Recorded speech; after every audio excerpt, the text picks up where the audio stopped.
Welcome to the 22nd episode of Speaking of Poetry. Today is the 50th anniversary of the March on Washington, which, interestingly, began in Simsbury insofar as Martin Luther King Jr. was radicalized during his years of working the tobacco fields here. He returned home with the outlandish notion that drinking fountains are for everyone.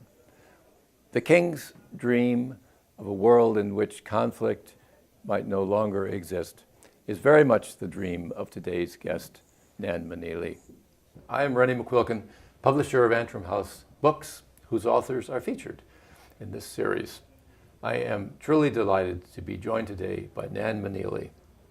In addition to being one of the country's finest poets, which she denies, Nan has had a varied and fascinating career in the real world.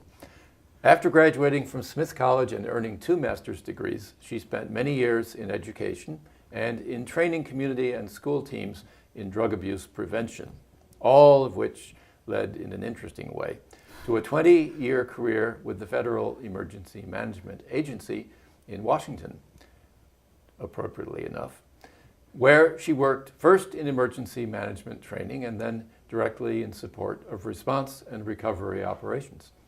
She retired north to Guilford and now devotes much of her time to the Guilford Poets Guild, the Guilford A Better Chance program, and the town's Human Services Council. But today, Nan is here as the author of Letter from Italy, the beautiful and harrowing story of the devastating effects of World War II on her father, her family, and herself. The book has been transformed into an oratorio featuring the music of her sister and has been performed by the Greater Middletown Chorale to great acclaim. The making of the oratorio will be the subject of a documentary. I think you'll be able to see it early in 2014. Welcome to Speaking of Poetry, Nan Meneely. And thank you, Rennie, for being the editor of my dreams who specialized in sending midnight emails in which he answered the questions I was going to ask the next day. I'm going to read first 3 poems from the war section of the book, 2 of them in my father's voice, 1 of them in my mother's voice. He shipped out from San Francisco in 1943 on his way to the Aleutians with the 10th Mountain Division, which was the brand new ski troops intended to fight in mountainous terrain like the Aleutians and the Italian Apennines. In the first poem, entitled Away, I am imagining, in my father's voice, my father's loneliness in encampment on Kiska, the Aleutian island where the 10th Mountain Division landed, to fight the Japanese who were, however, no longer there. Away. You may have been seduced by now, with me so far away. It happens, I know. The shadow of the one who's gone grows faint. The need I have of you away is sharp, the worst on afternoons at ease, when time begins to drowse, or when first light reveals the poverty of you in black and white along my walls. When I lie down around a curve of night, yours are the tender hands of sleep that splay like leaves at the base of my head. Your fingers weave the raggy bits of day into the dreams a man away can anchor by. War Baby is my mother's answering loneliness as I was born. She had to deal with my surprising presence and my father's lingering absence. War Baby. She tries to nurse, but I have nothing in my breast for her. The nurses say I drain myself in tears. The grief I censor as my effort for the war is loosed by pain of childbirth and its loneliness. I'm lonely in a ward so full we line the halls, haphazard mounds of army wife, refuse blown here by the violence that wails from radios in every room.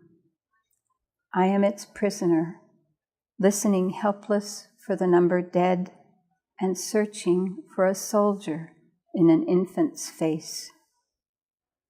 The man I read in letters home is tangled in the slow machinery, the strange ballet of men at war, bound to the boys in his command by something fierce as love.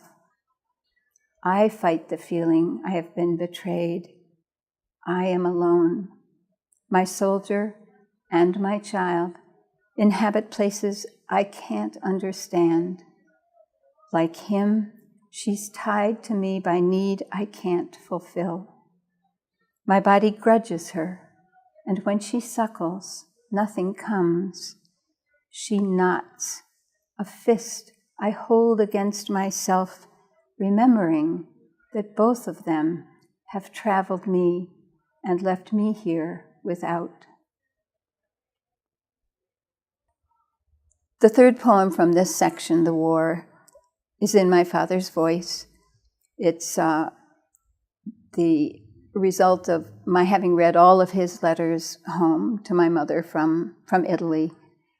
And it depicts the late war after the devastating effects of the earlier combat in Italy. And one of the things I wanted to underscore in writing this poem was the stress of physicians dealing with the wounded helplessly in this kind of situation. It's been discovered that medics suffer even a worse kind of stress than the soldiers in the front. Letter from Italy, 1945. Tonight, beneath the slide of moonlight on the mountain's eastern flank, the snow is veined with trails of those I've pulled to camp. The cold is fastened around my thighs, the whole of winter's weight suspended from it as I try to get the last one home. He took a round below the ribs, a belly wound I cannot staunch. Slowly, he leaves his life behind us, beating in the frozen air, a story tailing off, the storyteller gone to sleep. Last week, we passed Cecina, ruined in the war. From back behind a house, returned to earth and stone, a sudden cheerful dog appeared, improbable. We broke to encircle him, soldiers exposed at the side of the road, hunkering, our faces buried in his grimy scruff, murmuring fragments of letters home, wanting to weep at the warmth. My lieutenant, Bill, said, "Most of us hate the snow, and all of us hate the sound of shells, the god-awful softness of flesh, the things we've forgotten about ourselves, the enemy. Look at us, John, sucking at hatred for strength and dying for something to love." He smiled at me, the gift he always gave. When I lean over him to dress his wound, Bill is aware of everything, the pump and heat of his blood, the length of himself on the snow, how small I am between him and the brilliant alpine sky. I would like to ride the fall of light into rooms in the village below, to sleep as the villagers sleep, glossy with moonlight, not sick with the feel of its thin indifference in me.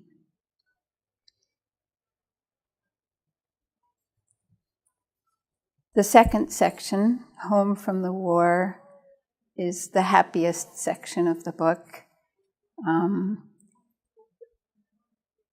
The Winter War was behind my father He had finished his internship and residency and established a medical practice. He owned a home, 32 acres of wretched land surrounding shale quarries, which he loved. His solace was nature, the natural world. And this first poem, An Embarrassment of Riches, describes this new joy in his return home, but ends with a note of caution. An embarrassment of riches in his voice. Morning opens the shuttered sky, and night grows shallow in the rutted road. The valley widens between wooded hills, where finch and wren sing tremolo beneath the raucous cries of jays, and mockingbirds spill cataracts of stolen arias. At the garden's verge, lilies wait to divulge themselves in the sifting light, and light dilutes the darker dreams. A ribbon of sun slides down the bedside wall to where my foot goes first. My gullible body opens joyously out of bed, believes in the perfect weight of the clean, unburdened air. I've been betrayed by light before, but laughter is brimming in my throat. This hour is a cherishing I won't find a way to doubt.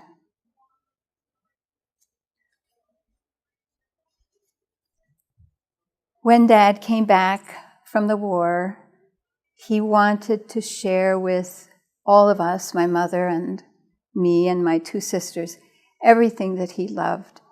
And in particular, he shared music with my sister, the composer of the oratorio of which Rennie spoke, and poetry with me. But one thing he had to share with all of us was skiing. And you will understand from my reading of this poem that I was the least enthusiastic of my family about this sport. The Lord's Prayer, the beginner's slope at Bromley Mountain, Vermont. One ascends the Lord's Prayer by rope tow, tugged toward God and filled with gracelessness. Strangling the rope with mittened hands and locked between my father's knees, I jerk up the rise toward his dream, alpine family carving fine and certain markings in a virgin snow. Jittering with eagerness, my sister waits up top, falls fearless in behind my father's slow stem Christies, back and forth across the gentle fall. I choose a stubborn snowplow, break the whole way down to where they've stopped. The hill that falls from the tips of their skis is the Everest I hoped I'd never see. Daddy shusses its fearsome length, and Sarah follows in his double track, upright momentarily, then rolling snowball, windmilled poles. My parents fasten Sarah unabashed along the toe and glide toward the grown-up slopes. They wave to me, a still life captured halfway up and halfway down. Sarah shoots or flies or skids me by until her need for cocoa intervenes. I cry, and tears are frozen balls along my lids. When kiddie classes end for lunch, I stand alone exactly midway through the prayer of our Lord. I'm waiting for some page to turn. I hear him call before I see my father ply his downhill curves, mountain savior bent on rescue once again. I've never felt such love before, except perhaps for kittens in the barn. He tucks my snowplow inside his and skis me to the world, where now I know my bravery depends completely on the angle of descent. Dad was Wonderful, wonderful man, mischievous, ironic, restless, profane, but also deeply reflective and tender. I would say somewhat baffled by fatherhood. But one of the things that we shared was quiet, especially in the early morning. This poem speaks of one of those moments between him and me. On the porch with cantaloupe. If I shut my eyes when the cantaloupe gives between my teeth, the house behind recedes, enclosing the others still asleep. Alone, I eat as slowly as I want, the melon scooped to nearly translucent before my father appears. He drops a hand to my head and passes, the back of him strong as he moves down the walk. He turns at the car, not ready for words, uncertain of me. I'm quick to let him go.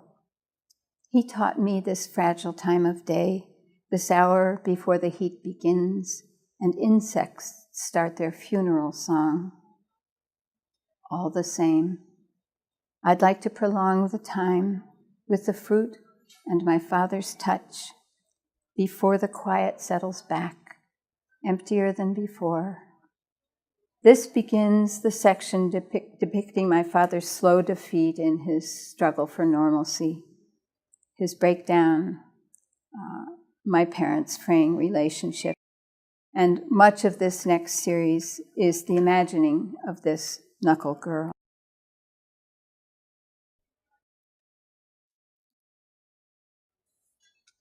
I had a little golden book of Jesus, which I read until the pages were frayed, and this poem makes reference to that.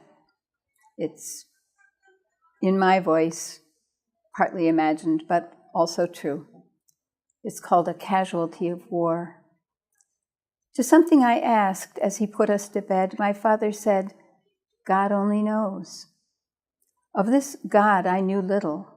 Grape juice and bread the minister's women cubed in the sacristy, weekly forgiveness of debtors or trespassers, the back of Wayne Simpson's neck in Sunday school, the fragile hymns in our book for the junior choir. But Jesus was another thing entirely, my first big crush.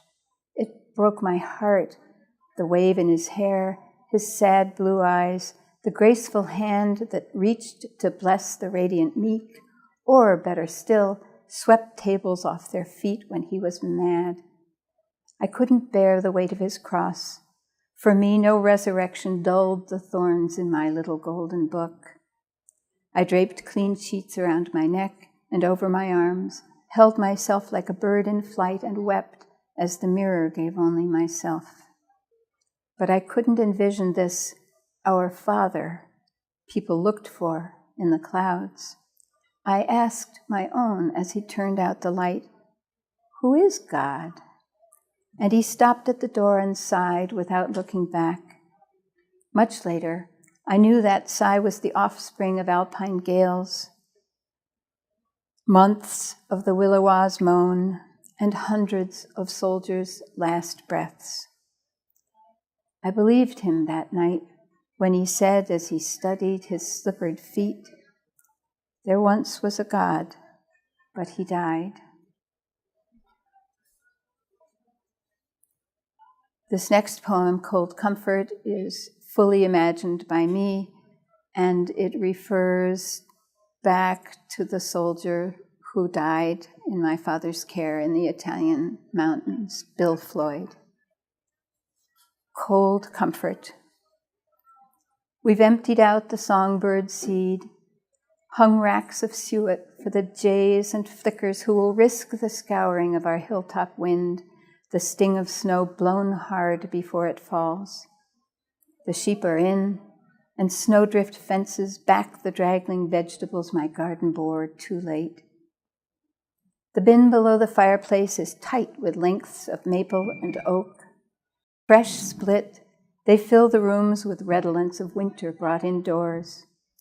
The children trail into the lighted den to say goodnight, bathed early after Sunday's lesser meal. I fill myself with this, the depth of home, its harmony of time, comfort I have made against the cold that's coming on, all I dared not conjure in the Alpine winter war. I might have cried. We couldn't cry. We cursed.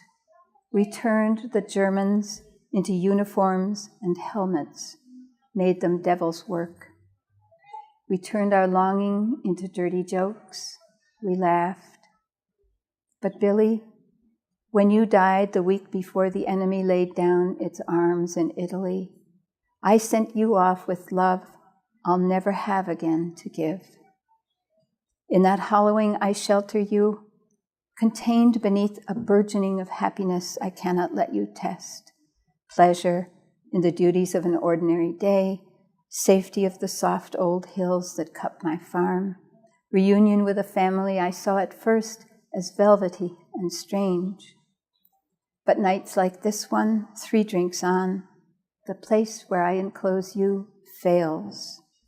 Image swells from fissures I don't want to heal, memory of soldier love that steadied hour by hour, ridge by ridge, and luck by luck. Love we knew might any moment alchemize to grief. I loved you as the wife you widowed couldn't have. I love you in a way that somehow widows mine.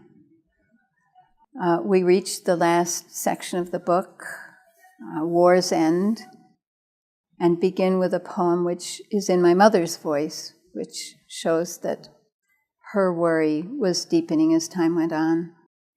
It's called Full Moon. In the nighttime house, we stir in our bed, rocked back and forth in the literal tides of dream. I'm nearly within the reach of your heat, the fusty comfort of your breath, but you are alone enclosed in sleep. What if you followed the pull of the moon to a deeper solitude? You could drown there, and I wouldn't know. The next to last poem is in the form of a photograph album of scenes from my father's life, each one a step toward his final scene, his suicide. It's called In the End He Can Do No More. In the end he can do no more, who has loved the best he can, gone slack with the weariness, the weight of it all, the fever and the need of those he cannot save, though he reaches back toward us from the gully below sight. I see him in the gallery behind my eyes, in snapshots where his image fades, though he reaches back toward us. Photograph 1. Doctor crying as he turns away from soldiers newly dead, their blood pooled hot on the snow, abandoning only those he cannot save. 2. Soft by our sick beds, his touch, quick comfort on our cheeks, his fingers the ones we trust to discern the fever and the need. 3. Peaceable in his Sunday chair, scanning the feeders, bewitched by song of a hopeful bird, working its way through a stand of cascara bush in the gully below sight. 4. Grieved as we abandon childhood before he gets fatherhood right, this solitary man who has loved the best he can. 5th picture. On the sad side of drunk, his eyes confused by the panic in his mouth, where words spill out of sentences gone slack with the weariness. Final picture. Arranged in death on his office floor, composed as a poem, its meaning clear, in lines that hold the weight of it all. And finally, a poem which reflects our ability after years of shock and guilt and probably anger, our ability to remember the sweetness of the man and all that he gave us. It's called Dream in the Last Third of Night. His back to me, a soldier's at the door. Come see, he says, how dear the world. He's sure I'll understand there's more to us than grief. I move toward his belief. He looks toward the guardian hardwood trees, silhouettes in slanted sun, the leaves still dark with what their fingers hold of night. He too is shade in light. The soldier turns. My father faces me. He offers balm of song and memory. The more I fill with what flows out of him, the more his figure dims, until there's only clarity, and I can see his gifts to us through his translucency. The glen he cleared to make a skating pond, the biking path, the tin house just beyond, the afternoons with song and stories read aloud, the flare for joy we'd need to clear his debt of cloud. To clear his debt of cloud, I sing his voice within my voice.